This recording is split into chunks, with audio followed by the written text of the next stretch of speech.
well. We have an excellent lineup here, and I'm so proud to have them all on the network here as well. So, there's the plug that I promised at the beginning of the show for all the shows here on the network. And now let's move on to WrestleMania, which is today.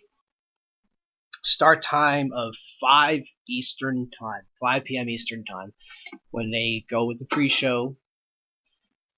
And I'm pretty sure it'll just be the 3 matches, the 2 Battle Royals and the WWE Cruiserweight Championship. The Battle Royals really don't need much explanation other than it's the first Women's Battle Royal at WrestleMania. Formerly what was going to be the Mae Young Classic, the Fabulous Moolah Royal Rumble, but then everybody started talking about how much of a horrible person Moolah was, and if you go online and read it, she really was a terrible person. But that's also back in the day of being a wrestling promoter, but just to the extent that she went, what a horrible person. Horrible person. But I digress. Now they're calling it the WrestleMania Women's Battle Royal. They could have just made tribute to Sherry Martel. They could have done other tributes as well. But they decided just to go with the particular Women's Battle Royal. And it got so intense to the point that Snickers demanded, hey, you need to take this woman's name off of the Battle Royal. We're not happy with it. So I just want to send a shout out and thank you to Snickers for making WWE realize, because it didn't look like they were going to listen to the fans of, like, how could you do that with Moolah's name attached to it? I mean, they could probably do the same thing with Mae Young, but not really. That's okay. The Battle Royals really aren't much to be talked about. Who knows who's going to win that? Is it going to mean anything for the respective winners' careers? We don't know. Obviously, only time will tell. And then you have the Cruiserweight Championship match between Cedric Alexander and Mustafa Ali. Since Enzo Amore's departure, which now he's been cleared of all charges, and the accuser, who at the beginning you figured was a lying sack of shit to begin with, deleted all of her social media. I'm one that I don't want Enzo back, because he really was just a character. And, with Vince McMahon running the Cruiserweight division, 205 Live, they really were trying to concentrate on characters. I mean, some flourished. I think of Drew Gulak. Then the others, just like, come on, guy, really? I mean, the Cruiserweights were known for wrestling, and now they're just you're doing the same thing you did with the last incarnation of the WWE Cruiserweight division, just trying to build on characters, and you're killing it. Like, come on now. Since Enzo's departure and Triple H taking over the Cruiserweight division, 205 Live has been so enjoyable to watch. I mean, you can look at last week when they had Kalisto versus Buddy Murphy. That was an amazing match. Absolutely amazing match. To see the guys like Ali and Alexander representing the Cruiserweights in a good manner at WrestleMania is nothing short of just brilliant. I haven't been this excited for a Cruiserweight pay-per-view match since Aries and Neville would wrestle for the title. Those matches were fantastic too, and I love that word. Everybody makes fun of DJ Classic for saying phenomenal, but again, it's not a lot of words you can really describe it as. Those matches were really good.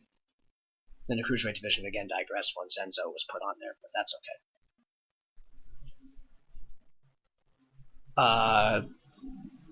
I'm at that point at this point in time where I really don't care who wins this match. I mean, but for what it's worth, I really think that they might have Cedric Alexander finally win the Cruiserweight title, since he came close several times, and both of them have been there since day one, with the Cruiserweight Classic.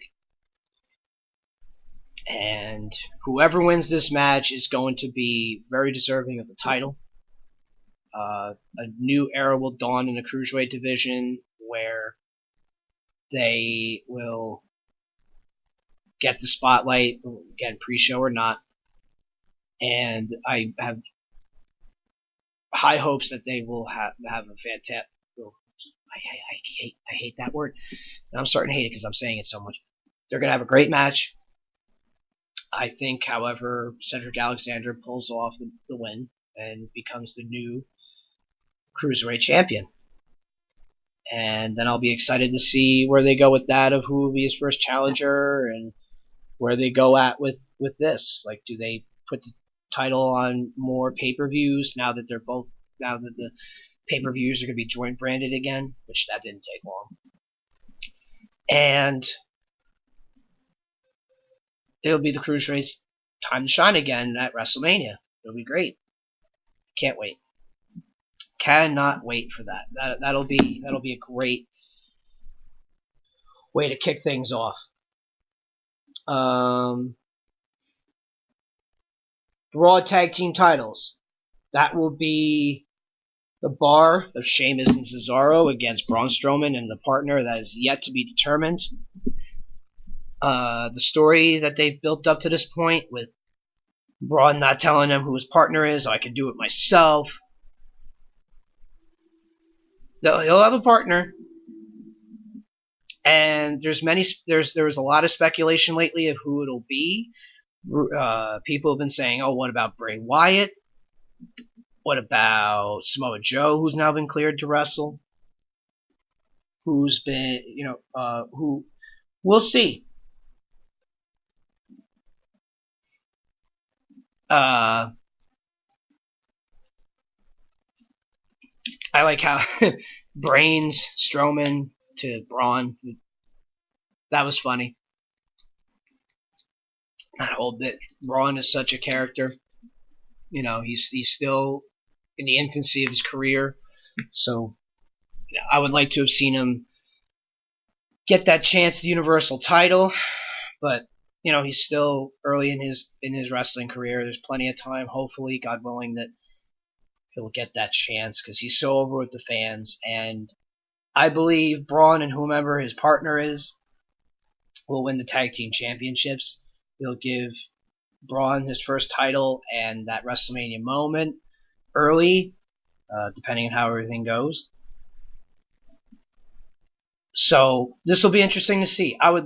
Me personally, I would love to see it be Samoa Joe, but it would work with Bray Wyatt too, since they were both members of the Wyatt family together, and who knows what Wyatt's becoming now since the whole Ultimate Deletion, getting out of the Lake of Reincarnation. Who's he gonna be now? What's he gonna be after this? So I don't know. They could also throw a complete curveball and have Big Show come in and help him win, which that would be pretty cool too. He looks in great shape, Big Show. They could have Hall of Famer Mark Henry have one more moment, win the tag titles with Strowman, which I know that's not the case because he's done.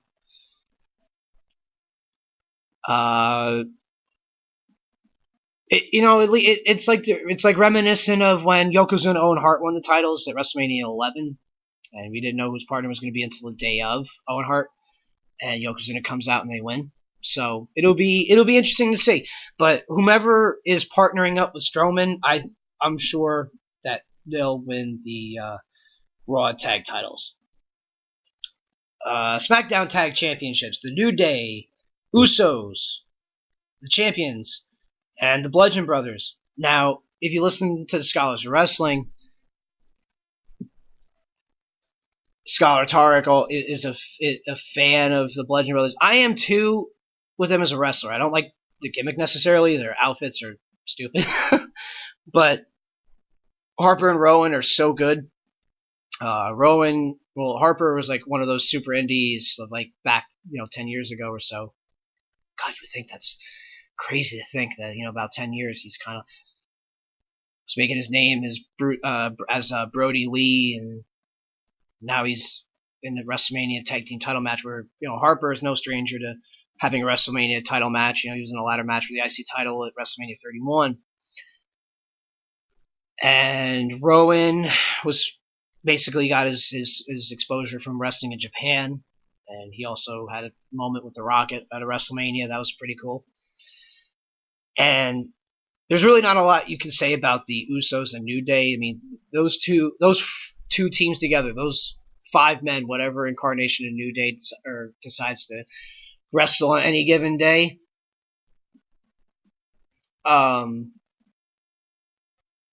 they put on such awesome matches.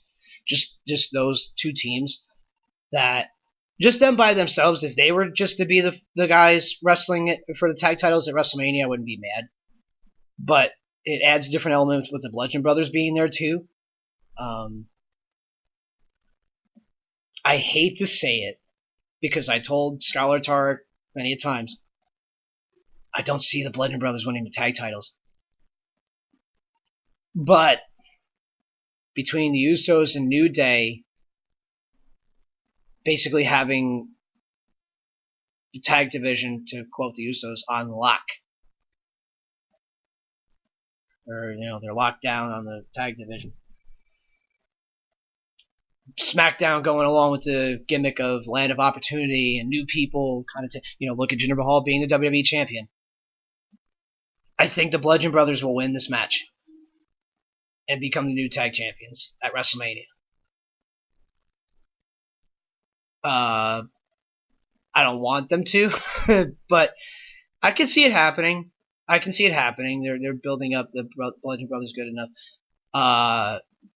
I can see the New Day winning the titles again, because they're the New Day. They're still one of the top acts in either brand, Raw or SmackDown I'm talking about.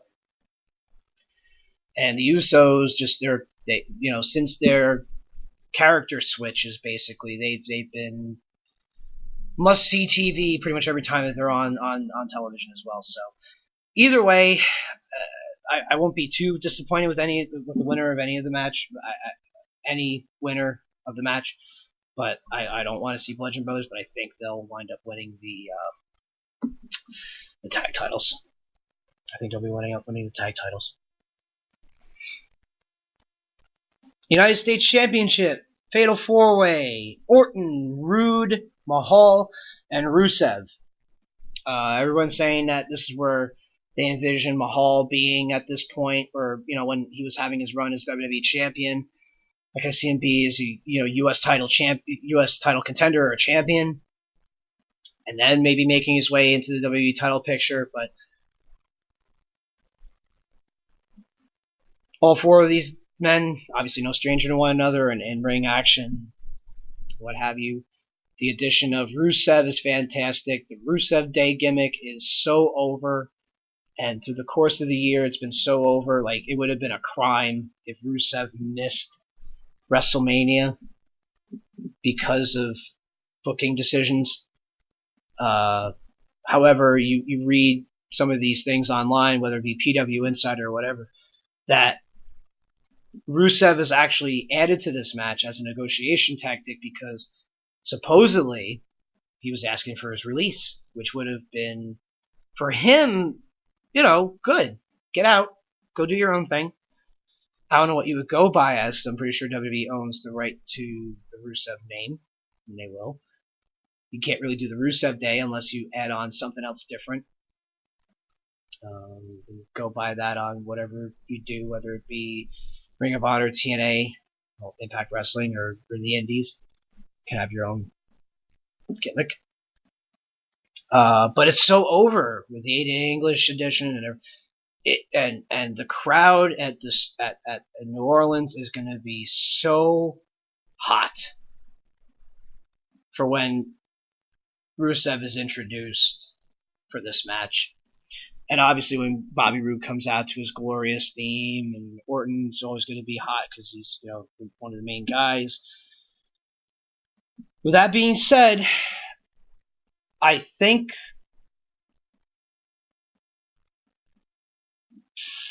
looking at this lineup, I wouldn't be surprised if Rusev won it as another negotiation thing, like, hey, we gave you the United States Championship, let's Let's get you back on.